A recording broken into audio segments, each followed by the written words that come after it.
Good morning, and thank you for having me here today on this panel. Thank you to the Ranking Member Comer. Appreciate everything that you all do here. Distinguished members of this committee, I'm pleased to be with you this morning, though I wish my testimony came here under better circumstances. Right now, our country is facing a number of crises that House Democrats have been loath to acknowledge or make progress towards fixing. The crisis in Afghanistan, Americans still stranded, border crisis with record crossings, and a humanitarian public health disaster unfolding on a daily basis. Now, we are looking at stripping one of the longest provisions in U.S. history, the Hyde Amendment.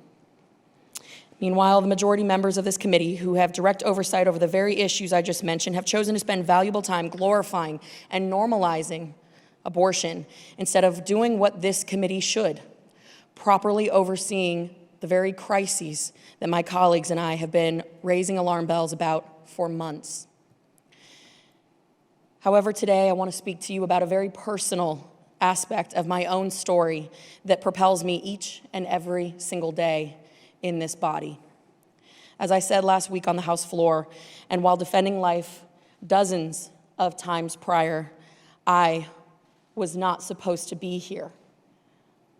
I would not be here had it not been for the very brave choice that my mother made 33 years ago. See, when my mom was pregnant with my sister at age 27, a single mom, she suffered a devastating stroke. It took her a year and a half to learn how to walk again, basic motor skills, and to this day, still struggles. Miraculously, she was able to deliver a healthy baby girl.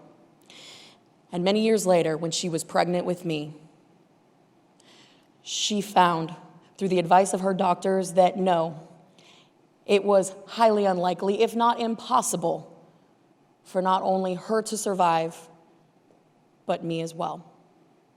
So you can imagine the fear, the disappointment, the struggle, the internal anguish that my mother felt as doctors told her that she needed to abort her child. You can imagine the pain that she felt when her own family told her that she needed to abort her child.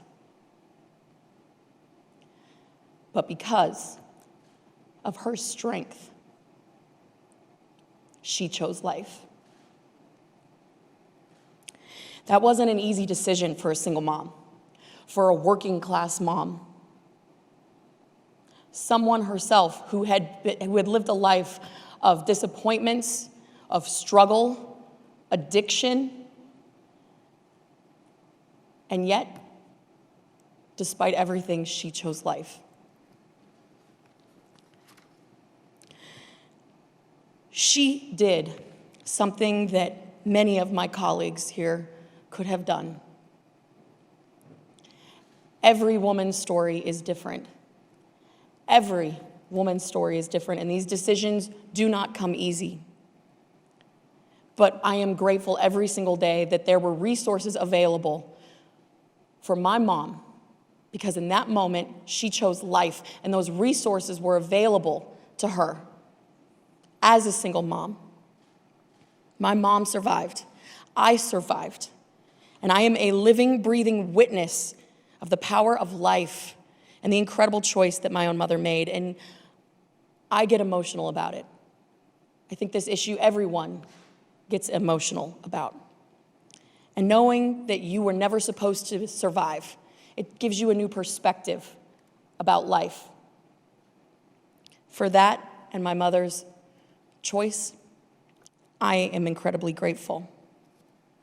There are millions of women out there like my mom who made the same decision that she did. With her decision, we were able to go, as the daughter of a single mother, from homeless to the House of Representatives. That is only possible in America, and that is only possible in America that values life, because we are built on the premise of life liberty and the pursuit of happiness, it begins with life. And I know there's been a lot of talk about justice here today. What about the justice for those unborn? All the little girls that never had a shot. Where was their choice? It's because this body is saying that they don't get a choice. They don't get a shot at life.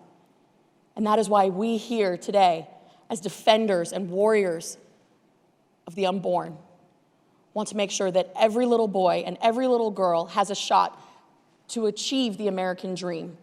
That same American dream that has allowed me to be here speaking to you today. Thank you, Madam Chairwoman, for allowing me to share my story, my mother's story, here today. Thank you to all my colleagues and to anyone watching who may one day be faced with this decision, and I pray they choose life. Thank you.